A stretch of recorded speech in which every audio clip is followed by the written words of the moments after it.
हमारी उपाध्यक्ष, आपका मैं परिचय कराता हूं। हमारी उपाध्यक्ष एवं मातृशक्ति श्रीमती सरिता जी परिहार, आप विद्यालय का संचालन करती हैं। आप आध्यात्मिक और सामाजिक कार्यों में सक्रिय हैं। गरीब बस्तियों में पुस्तक वितरण एवं बच्चों को निःशुल्क शिक्षा प्रदान कराती हैं। और हमारे मुख्य वक्ता आदरणीय श्री सुरेंद्र भाई साहब जी, मैं अपने मातृशक्ति जो मंच पर विराजमान है श्रीमती सरिता परिहार जी से निवेदन करता हूं कि वो अपने विचार हम सबके समक्ष रखें।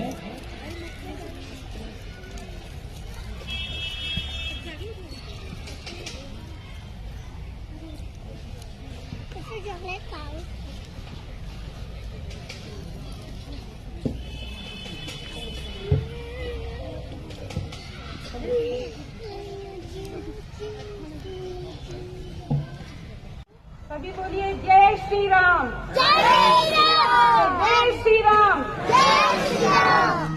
हृदय स्थल पर आसीन मां शारदे पवित्र ओम एवं जगत जननी भारत माता को कोट कोट प्रणाम।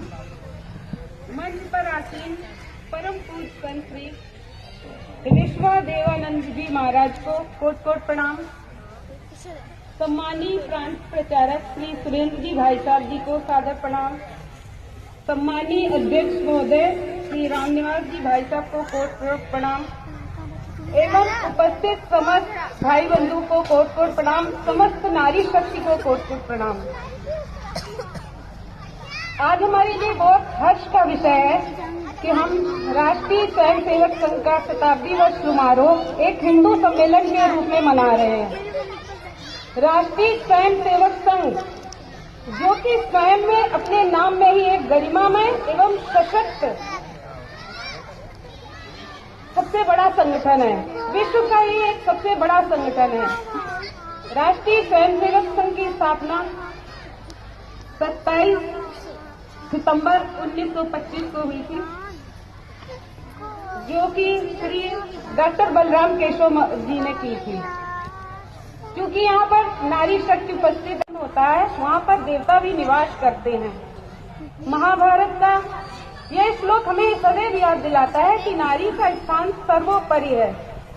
श्री भगवद गीता के 10वें अध्याय के 34वें कीर्ति श्रीवास च नारीणाम स्मृति मेधा धृति क्षमा, ये 7 दैवी शक्तियां हैं जो नारी को नारायणी बनाती हैं।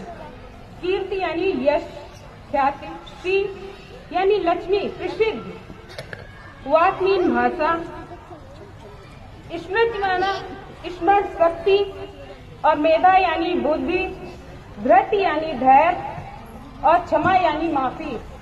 ये 7 गुण जिन स्त्रियों में होते हैं उसमें स्वयं श्री कृष्ण जी वास करते हैं, ऐसा भगवद गीता में कहा गया है।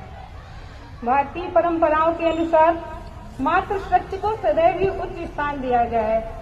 हम भारतीय तो मातृशक्ति को देवी के रूप में ही देखते हैं और सदैव समाज के अपने संस्कारों के साथ जीना है।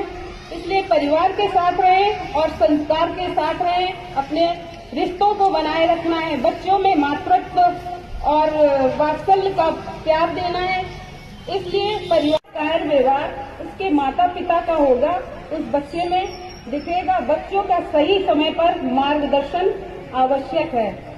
माता ही वात्सल्य है, माता ही प्रेम है, माता ही आदर्श है। अपनी रीत रिवाजें, परंपराएं हैं, ये एक घर में, परिवार में एक आनंद का वातावरण बनाए रखते हैं। एक दूसरे बुजुर्गों ने हमें सिखाए हैं, जैसे कि हमारे धार्मिक ग्रंथ है, हमारे बुजुर्ग धार्मिक ग्रंथों को घर में रखते थे, उनका पठन पाठन करते थे। ये संस्कार हम लोगों में आए और बच्चों में भी आते हैं। तो हमें अपने घर में हमारे रामायण, गीता, भागवत, ये जैसे धार्मिक ग्रंथ हैं, इनको घर में रखना चाहिए और समय समय पर उनका पठन पाठन करना चाहिए, जिससे कि बच्चे भी अनुकरण करेंगे। सुबह उठे, सर्वप्रथम पृथ्वी माता को प्रणाम करके करें और ये आदतें बच्चों को भी डालें। शाम को तुलसी के पौधे में के पास दीपक जलाएं, बच्चों से भी जलवाएं। पूजा आरती में घर के सभी सदस्यों को शामिल करें।